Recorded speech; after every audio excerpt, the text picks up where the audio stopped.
کہ کسی خبر سے وہ چونک گئے ہو گئے، کھڑے ہو گئے، دیکھے لوگوں نے دیکھا کہ 4 کالے غلام آ رہے ہیں، وہ کوئی جنازہ اٹھا کے لا رہے ہیں۔ رسول اللہ صلی اللہ علیہ وسلم نے فرمان دیا ان کالوں کو کہ اس جنازہ کو ادھر رکھ دو۔ پوچھا بتاؤ تم میں سے اس میت کو کون جانتا ہے؟ فقال علی بن ابی طالب علیہ السلام انا یا رسول اللہ هذا عبد بنی ریاح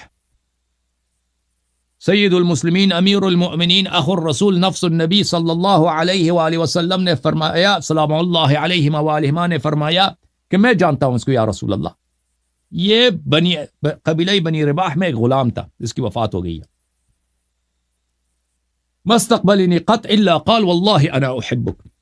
اس کی خاصیت یہ تھی کہ یہ تو تھا غلام بیچارہ، زنجیروں میں ہوتا تھا،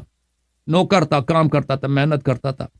کبھی کبھار میرا گزر اس سے ہوتا تھا تو ہمیشہ جب بھی مجھے دیکھتا تھا تو یہ کہتا تھا واللہ انا احبک۔ یہ غلام تھا، بوڑھا تھا، کالا تھا، زنجیروں میں تھا،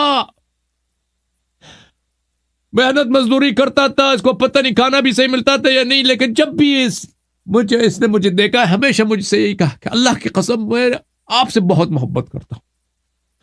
میرے دل میں آپ کی بڑی محبت ہے، آپ میرے مولا ہیں، میں آپ سے بڑا محبت کرتا ہوں۔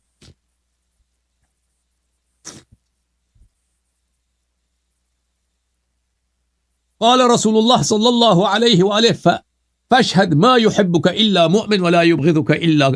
کافر۔ رسول اللہ صلی اللہ علیہ وآلہ وسلم نے فرمایا کہ میں شہادت دیتا ہوں اور آپ بھی شہادت دیں کہ آپ سے محبت نہیں کرتا سوائے مومن کے، اور آپ سے دشمنی نہیں کرتا سوائے کافر کے۔